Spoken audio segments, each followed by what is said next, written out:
What's going on, guys? It's your girl Angie Snatch coming at you with another episode of An Unbiased Truth. And today we're going to talk about hip hop legend Afrika Bambaataa, aka Lance Taylor. Now, news broke in late August that Afrika Bambaataa would be going to court in the Bronx Supreme Court. The case was brought by a John Doe, and this is a civil case. Now, I want to give a little background.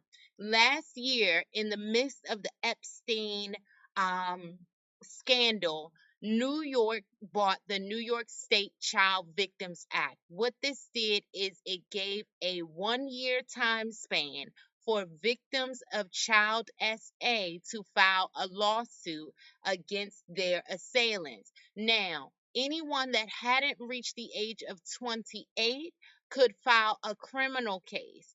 Anyone that had reached the age of 28 but had not yet reached the age of 55 could bring before the court a civil case. This is why John Doe brought a civil case against Afrika Bambaataa. Now, we know that he went to court Monday, November the 2nd. This was for a motion hearing, a restraining order, but I want us to start from the beginning with the actual complaint.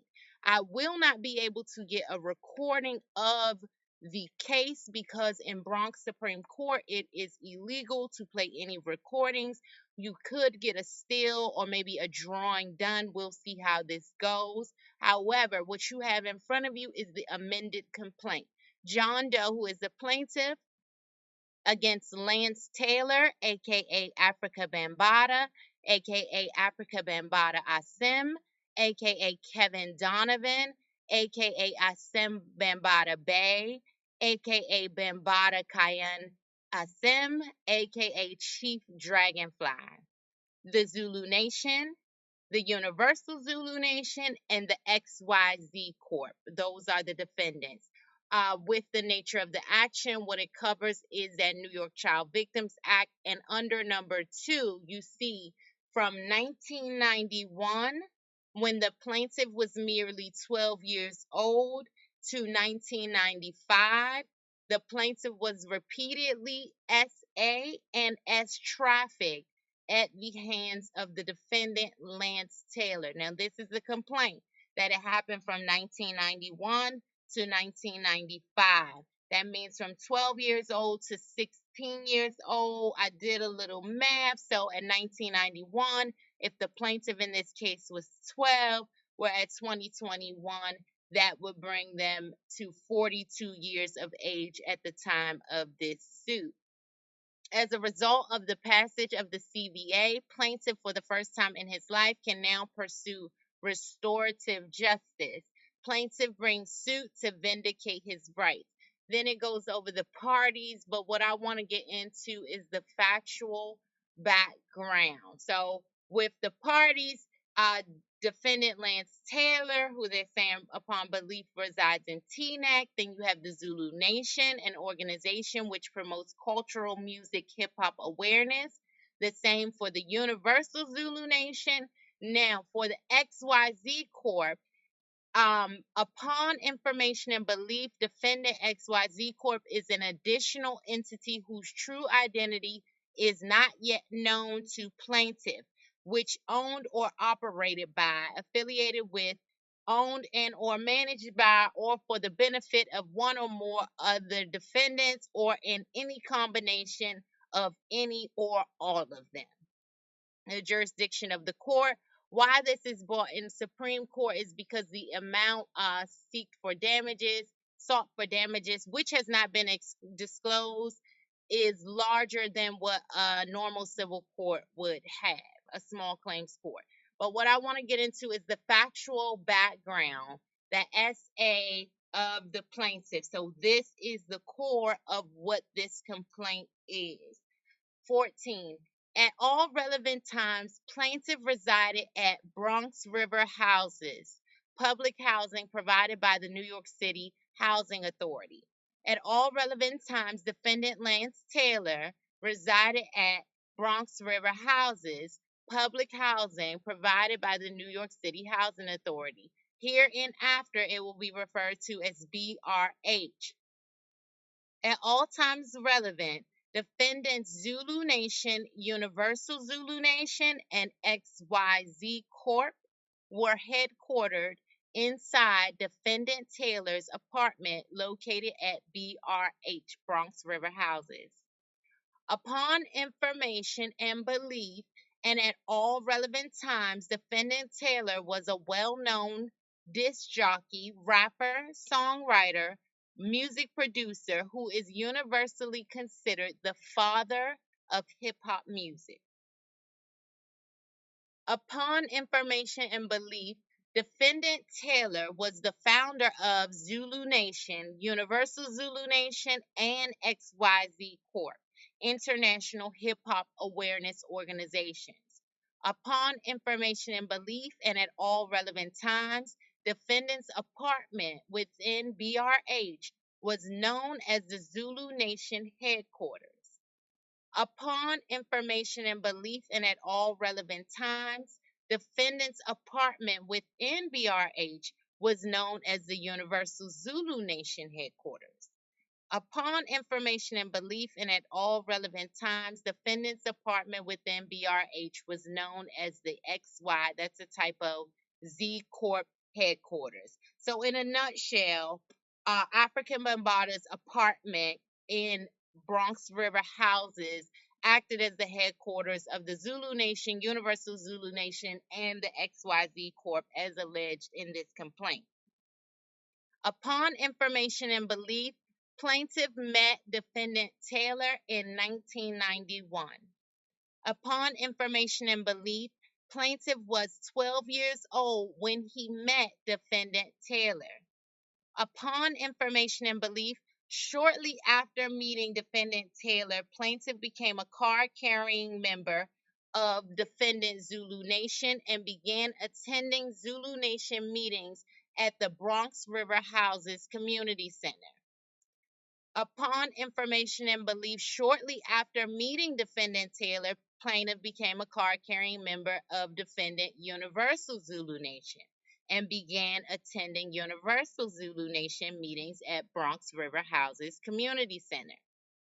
Upon information and belief, shortly after meeting defendant Taylor, plaintiff became a card-carrying member of defendant XYZ Corp and began attending XYZ Corp meetings at the BRH Community Center. So, Bronx River Houses had the headquarters of all of these companies, according to this complaint, which was located inside of African Bambaata's apartment, as well as attended all of the meetings at the community center located at Bronx River Housing.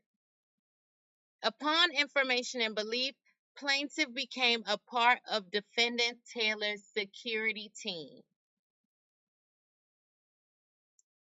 Upon information and belief, shortly after plaintiff met defendant Taylor, plaintiff began to volunteer performing administrative work inside of defendant Taylor's apartment, which was known as the Zulu Nation headquarters.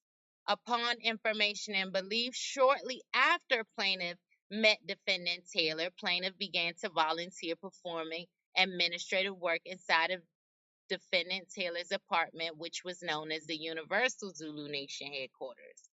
Upon information and belief, shortly after plaintiff met defendant Taylor, plaintiff began to volunteer performing administrative work inside defendant Taylor's apartment, which was known as the XYZ Corp headquarters. I know this sounds redundant, but because there are three, I think four different defendants, they have to repeat the relationship that the plaintiff has with each defendant. Upon information and belief, defendant Taylor would invite plaintiff to his apartment, known as Zulu Nation's headquarters, several times a week, and encourage plaintiff to exercise at the gym located within defendant Taylor's apartment. Upon information and belief, I'm at number 32, and at all relevant times, defendant Taylor would comment about plaintiff's muscular body and would touch plaintiff on the shoulders, biceps, and torso while plaintiff was exercising at defendant's gym. Upon information and belief, and at all relevant times, defendant Taylor eventually began to inappropriately touch plaintiff in his private areas while plaintiff was in defendant Taylor's apartment. Upon information and belief, and at all relevant times, defendant Taylor eventually encouraged plaintiff to watch pornographic videos while in defendant Taylor's apartment, and would also encourage plaintiff to masturbate in the presence of defendant Taylor while watching pornographic videos in defendant Taylor's apartment. Eventually, defendant Taylor began masturbating in the presence of the plaintiff. Remember, they're saying that this occurred between 1991 and 1995, between the ages of 12 and 16 for this plaintiff. Upon information and belief, the sexual abuse at the hands of defendant Taylor progressed to mutual masturbation.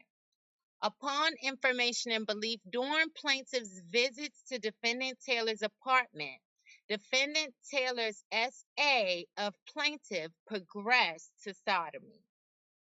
Upon information and belief, plaintiff became a victim of S trafficking as defendant Taylor would transport plaintiff to other locations and offer plaintiff for sex to other adult men. During said encounters, defendant Taylor would watch as plaintiff was sodomized by other adult men. Upon information and belief, the aforementioned events and actions took place between 1991 and 1995. As a direct result of the defendant Taylor's criminal conduct described herein, plaintiffs suffered physical injury, severe and permanent emotional distress, mental anguish, depression, and embarrassment. Plaintiff was prevented from obtaining the full enjoyment of life and has been unable to keep a steady job. As a result, plaintiff has incurred loss of income and or loss of earning capacity. Upon information and belief, plaintiff only informed his mother of the aforementioned events while in his 30s. Now, that's in a nutshell what this complaint is about. The rest of the complaint goes over the cause of action. So, what it does is it repeats everything stated in the beginning with the factual background, and it specifies it to each defendant what he is accusing XYZ Corp, Zulu Nation, and Universal Zulu Nation as acting as a facilitator for Afrika Bambaataa in his role to be able to groom and abuse young boys. Now, what happened on Monday is they were going for a motion hearing. It was an order to show cause.